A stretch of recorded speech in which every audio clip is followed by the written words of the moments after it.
Assalamualaikum warahmatullahi wabarakatuh. Bertemu lagi dengan saya Muhammad Nurman Ardiansyah dengan NIM akhir 035 dari S1 Pendidikan Teknologi Informasi angkatan 2021 kelas A.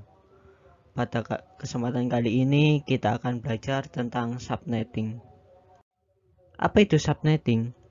Subnetting adalah proses membagi sebuah network menjadi beberapa subnetwork. Subnetting hanya dilakukan pada IP address kelas A, kelas B, dan kelas C. Dengan subnettingnya akan menciptakan beberapa network tambahan, tetapi mengurangi jumlah maksimum host yang ada dalam tiap network tersebut. Prinsip subnetting adalah memperbanyak network ID dari suatu network ID yang sudah ada, di mana sebagian host ID dikorbankan untuk membuat ID host tambahan. Kemudian, mengapa subnetting? Subnetting mengalokasikan IP address yang terbatas supaya lebih efisien. Jika internet terbatas oleh alamat-alamat di kelas A, B, dan C, tiap network akan memiliki host 16 jutaan untuk kelas A, kemudian 65.000 untuk kelas B, dan 254 untuk kelas C. Dengan banyaknya host akan berpeluang menghamburkan banyak IP yang tidak digunakan. Walaupun sebuah organisasi memiliki ribuan host device, mengoperasikan semua device tersebut di dalam network ID yang sama akan memperlambat network. Cara TCP or IP bekerja mengatur agar semua komputer dengan network ID yang sama harus berada di physical network yang sama juga. Physical network memiliki domain broadcast yang sama, yang berarti sebuah medium network harus membawa semua traffic untuk network karena alasan kinerja. Network biasanya disegmentasikan ke dalam domain broadcast yang lebih kecil, bahkan lebih kecil dari kelas C. Kemudian tujuan subnetting. Tujuan subnetting yaitu mengefisienkan pengalamatan, misalnya untuk jaringan yang hanya mempunyai 10 host. Kalau kita menggunakan kelas C saja, terdapat 254 kurangi 10, yaitu 244 alamat yang tidak terpakai. Kemudian membagi satu kelas network atas sejumlah subnetwork dengan arti membagi suatu kelas jaringan menjadi bagian-bagian lebih kecil. Kemudian menempatkan suatu host apakah berada dalam satu jaringan atau tidak. Kemudian untuk mengatasi masalah perbedaan hardware dengan topologi fisik jaringan. Kemudian meningkatkan security dan mengurangi terjadinya kongesti atau penimbunan akibat terlalu banyaknya host dalam suatu network. Ini adalah contoh ya, IP address. Untuk gambar ada /24, 25, 26, dan /27.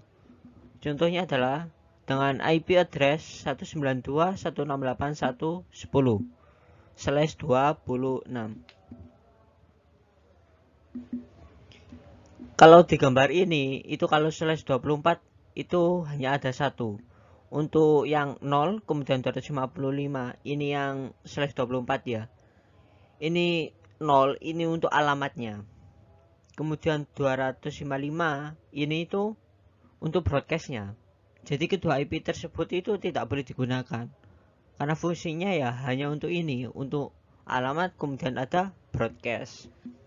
Kemudian /25 ada totalnya ada dua subnet ya.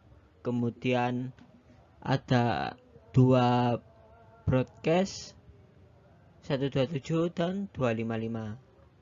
Kemudian alamatnya ya ada 20 128. Ini berlaku pada setiap subnetting, selalu memiliki dua IP yang tidak boleh digunakan.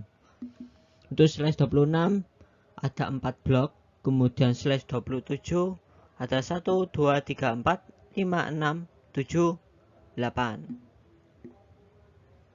Dan untuk yang slash 25 ke atas itu selalu ada range atau jaraknya. Jadi kalau yang slash 26 ya, misalnya ini itu dari 0 kemudian 63 kemudian 64 1 2 7. Jadi setiap bloknya itu ada 63. Kemudian kita akan melakukan praktikum sederhana tentang subnetting agar memahami proses kerja dari subnetting itu sendiri. Baik, kita akan melakukan praktikum sederhana tentang subnetting.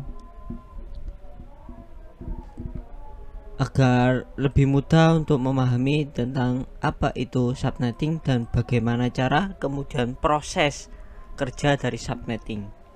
Yang pertama, siapkan 6 buah PC, kemudian 2 switch, kemudian 1 router. Langkah pertama, kita harus setting IP address dari masing-masing PC. Untuk PC pertama menggunakan IP address 1.1, kemudian subnet maxnya, kemudian diberi gateway 62. Kemudian untuk PC 2 IP addressnya 2, subnet maxnya 192, kemudian diberi gateway 62. Kemudian untuk yang PC 3 ini subnet maxnya 192, IP addressnya 3 dan tidak diberi gateway. Kemudian PC 4 menggunakan IP address 65, kemudian subnet maxnya 192, kemudian 126 untuk gateway-nya. Untuk PC 5 IP address-nya 66, subnet maxnya 192 dan tidak diberi gateway. Kemudian untuk PC 6 menggunakan IP address 67, subnet maxnya 192. Untuk gateway-nya tidak diberi. Kemudian untuk router, menyeting router menggunakan fast Ethernet 0, diberi gateway dari lab 1, dari switch 1 lah, yang kiri. Ini diberi gateway 62, disamakan. Kemudian subnet maxnya 192. Portnya ini dinyalakan ya, jangan lupa. Kemudian untuk yang fast Ethernet 1 ini menggunakan gateway 126 yang dari lab 2. Subnet maxnya 192. Kemudian port statusnya dinyalakan. Setelah setting semua IP address dari masing-masing, kemudian setting routernya, kita melakukan simulasinya. Yang pertama adalah nyalakan simulasinya terlebih dahulu, kemudian show all atau none, kemudian edit filter.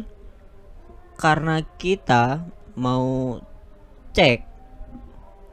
praktikum subnetting, kita hanya perlu checklist ICMP.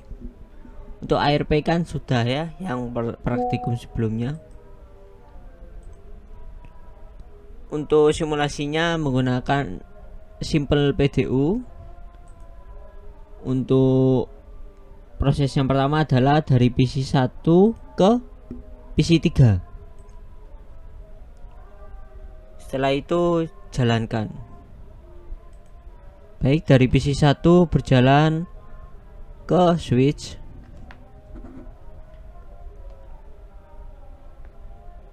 setelah itu ke router. Karena PC 3 tidak ada di router, maka akan ke PC 3 karena dalam satu gang, istilahnya dalam satu gang. Jadi hanya ke switchnya saja. Untuk router tidak sampai. Ini sudah berjalan ya. Dari PC 1 ke switch, kemudian ke PC 3. PC 3 mereplay ke PC 1 melewati switch, kemudian ke PC 1.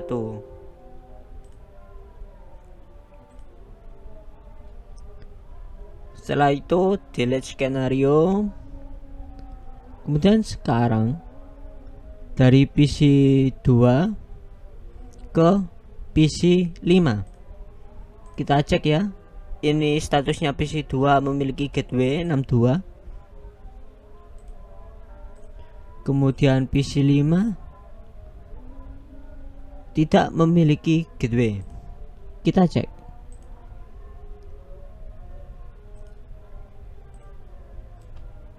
Kemudian jalankan PC 2 ke switch. Kemudian ke router karena berbeda network. Jadi harus melewati router. Kemudian ke switch 2 atau lab 2. Kemudian di broadcast. Duh, kok ternyata tidak bisa? Ya, karena PC 2 memiliki gateway, namun PC 5 tidak memiliki gateway. Cek lagi, tidak memiliki gateway, namun PC 2 memiliki gateway. Kemudian ke skenario yang lain, yaitu dari PC 3 ke PC 6. Cek, PC 3 tidak memiliki gateway. Kemudian PC 6 tidak memiliki gateway. Kirim simple PDU dari PC 3 ke PC 6. Mulai. Duh, tidak berjalan. Karena dari masing-masing dari alamat asal ke tujuan itu tidak memiliki gateway. Jadi tidak memiliki akses. Seperti yang pada video sebelumnya, gateway itu fungsinya itu seperti gerbang. Kalau tidak memiliki gateway itu hanya bisa pada satu rumah. Jadi beda pintu kamar itu masih bisa kalau dalam satu rumah. Tapi kalau ke rumah sebelah kan harus melewati pagar atau gerbang baru bisa ke rumah sebelah. Jadi fungsinya itu seperti itu. Kalau dalam satu network, satu switch ini itu masih bisa kalau tidak ada gateway-nya.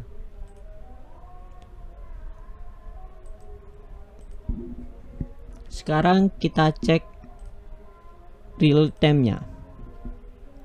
Buka command prompt PC 1 ya. Tracer T ke 192 ke PC 3 ya.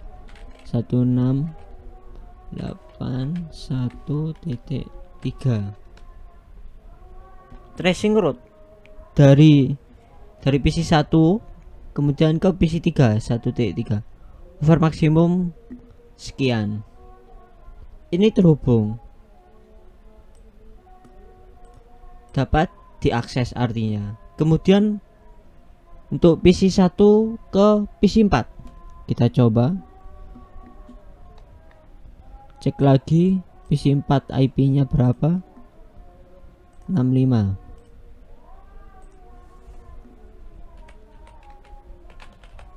Tracer T kemudian 192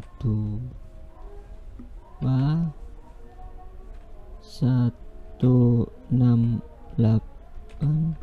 165. Tracing route berhasil karena dapat diketahui dari ke 62 ini gateway-nya, baru ke 65 ke tujuan. Ini prosesnya ya. Untuk logika dan gambaran itu seperti yang sebelumnya. Emailnya terkirim, PDU-nya melewati apa-apa. Kalau ini hanya tulisan saja. Kemudian coba ke PC5. Ini tidak memiliki gateway dengan IP 66.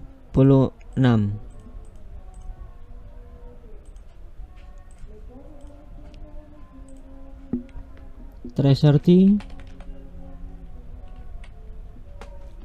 192.168.166. Ini ke PC5. Kita enter.